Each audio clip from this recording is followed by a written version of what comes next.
All right, here we go. So here's the thing about running a video business, right? For me, one of my biggest issues when I first launched was cash flow. If you don't have cash flow, your business is almost destined to die at some point. It's not very sustainable, at least in the beginning, to be going after those $1,500, $2,000, $1,000 jobs consistently, because they can be far and few in between.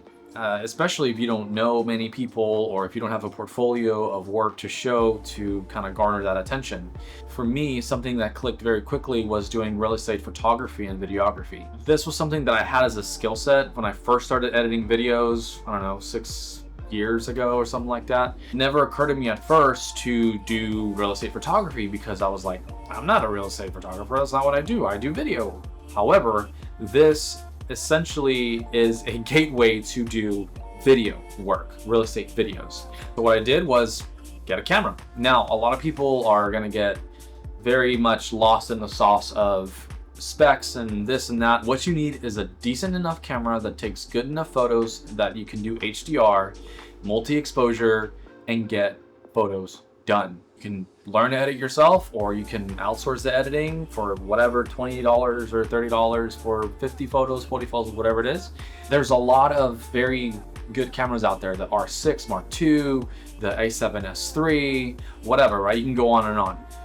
This is what I have. This is what I shoot all of my real estate photos with. Now, I don't do video with this because it doesn't have as good a dynamic range. However, this takes amazing photos for what I need, and I'll show some examples right now. These photos that you're seeing are all taken with this 90D camera. Now, because this is an APS-C sensor, meaning that it's cropped, I would suggest getting a bit of a wider lens. Here I have a 10 to 22 millimeter lens, which is acting a little bit, it's not really 10 millimeters, more so like a 13, 14, but nevertheless, it gets me the width that I had. I initially started shooting with the lens that I'm shooting this video with, which is a 17 to 55, which is giving me more like a 24 millimeter range, which was, my photos were just a little too cropped for my liking. I wasn't getting the range that I needed. But this is what I use, right? This camera, I think you can get it now used in good condition for maybe $1,000 or less, probably less than that. And this lens as well is a couple $100. So you can get started with real estate photography for about $1,500, and you're gonna have pretty good quality photos. So this is what I would recommend. So that's what I would use for gear. I don't wanna get too much deep into that. Make sure you can take HDR, make sure you can do pretty good in low light, get yourself a wide enough lens that has autofocus, and get to learning and get to shooting. Now you might be asking, how do I get these leads? How do I get in contact with these people? Well, thankfully, real estate is something that's sold all year long, whether the market is down or whether the market is up. You know, realtors need professional photos to elevate their listings, to make them appear the best they possibly can, so they get sold, right? That's kind of the main purpose of this thing. One of the main things I did was to go to Zillow and Realtor.com. Now, Realtor.com is a little bit better than Zillow in terms of providing you information of the listing agent. Zillow can vary somewhat, it's not as accurate. What I did was go to Realtor.com and see which listings needed property photos. Some needed updating, some are just fine the way they are, you don't really want to mess with those, and some are just atrocious. I was looking at iPhone photos taken with a potato, it seemed like, and you know, it's not the agent's fault. And here's something that I actually came across is sometimes it's not always up to the agent. It's rare, but it does happen where you call an agent and they go, well, I would love to get photos, but my seller is not really interested in getting professional photos done. They don't think it needs it. And there's some finagling you can do with that to see if you can convince the agent to convince the property owner that they need photos. But that's kind of an uphill battle. At that point, you might just be wasting your time. However, you can still ask the agent, hey, is there's any other properties you have that could use professional photos? So call the agents. Don't be afraid. Don't be nervous. The first couple of calls you're going to make probably going to be the worst calls you're ever going to make. Then you get comfortable, right? I would suggest you call 20, 30 agents a day, if possible. And make sure you write these down, whether it's through a CRM or on a sketchpad or Excel or whatever. Sketchpad, a notebook, a journal, something, whatever, so that you don't call those people again like in a day or two from now, because they're gonna be like, hey, you just called me about these properties. So do that. Make sure you write them down so you don't lose track of that. Another thing you can do is, before going to realtor.com and all these websites and scraping phone numbers and calling, is go to your immediate circle. You're very likely to know a realtor or two that are within your sphere of influence, your friends, family, that would give you a shot to do one of their properties, right? Once you have a house or two, don't do more than probably one or two of these free listings, because you really only need something in your portfolio that you can show other people, because they're going to ask.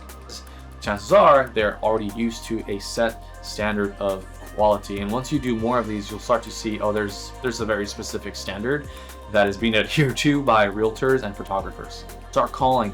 Call every day for a week.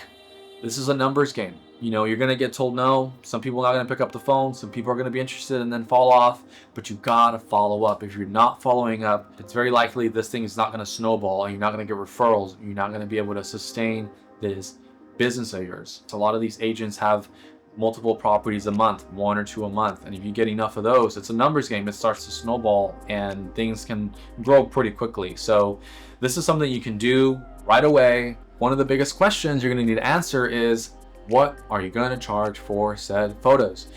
And to be honest, it's going to vary by state, by county, by city, by demographic, by neighborhood. These things are almost like real estate itself. It's going to vary by location, right? Somebody in Miami might be charging $300 for up to 2,000 square feet, you know, and deliver 40 photos, and might not include drone or might include drone. And somebody in Milwaukee might only be able to charge, I don't know, $150 for the same square footage, you know, based on their market, because it's just, people aren't willing to pay much more than that. And again, that's going to vary per city where you are. So how you find this pricing is you start yourself at a baseline, 120, 150, whatever it is. And then after a few shoots, once you have some more properties under your belt, you can increase your prices again until you find that point of resistance where people aren't really willing to pay much more than that, or they're feeling they're not getting a lot of value based on what you're offering, right? Something else you can do is go through local real estate photographers' websites, and you'll be surprised. Sometimes these guys or gals post their prices online because they've grown their business to where they have a very streamlined booking system to where they don't even talk to anybody. People just come to them, you know, fill out a spot, give them some details of the property, and off they go. You know, there's no client-facing interaction. They pay on the spot, they get the photos whenever they get the photos, and you can find prices that way. But for you, you're gonna need to find that sweet spot for yourself. So you're gonna wanna find a base level and then go from there. One of the last things I want to talk about with photos is drone. Drones have become a lot more popular over the last probably 10 years for, you know, retail use. So much so that it's almost expected to have drone for basically all your real estate shoots. You'll get some agents that say, hey, drone's not really required because it's in a kind of a bland neighborhood. We don't really need to show that off.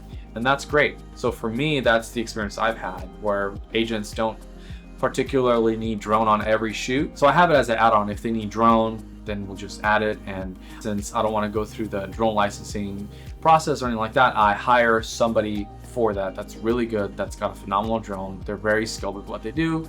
They give me a flat rate. I pay them, I pay myself, and that's it. There's nothing else to it. So you can go the route of getting your own drone, getting licensed, practicing, get it up in the air and get a feel for it, or you can just hire somebody to do that. So to conclude, cash flow. Cash flow is everything. You need cash in your business week in and week out, or else you're going to die. If you're not making calls, if you're not going to realtor open houses, if you're not networking, if you're not doing all these things to generate leads for yourself, I don't want to hear it. There's plenty of business to go around, so get after it. Call people, get those listings under your belt, show them off, put them on your website, share them on Facebook, and make an announcement. Be your biggest, be your biggest supporter. Shout it from the rooftops. Hey, I do real estate photography. These are my photos. Hit me up. And you'll see the results. You can get a client as early as tomorrow. If you make calls tomorrow, I can almost guarantee that you're gonna get something. You might need to call 30, 40 people. And the very, very last thing I wanna say is don't get discouraged. These people don't hate you if they say no. They don't think you're less than or whatever. It's just a no. They might not just be interested in the moment. They might have somebody else that's already doing all their photography and videography work. That's okay. Go on to the next one. And you know what? I found that even after being told no, 6 months down the line, they reach out. because they saw my work. They're like, hey, that guy called me. I wonder if he's available to do this thing because my other photographer got too busy. You never know. You gotta ask. You gotta knock before the door gets opened. So that's all I got for you. I hope you found that helpful. If you have more questions, leave them in the comments. I don't claim to know all the answers. I'm still in this journey myself, but that's something that helped me and has helped me and has continued to help me in my video production journey. I know it had almost nothing to do with video, but it's part of the business. So I'll see you in the next one.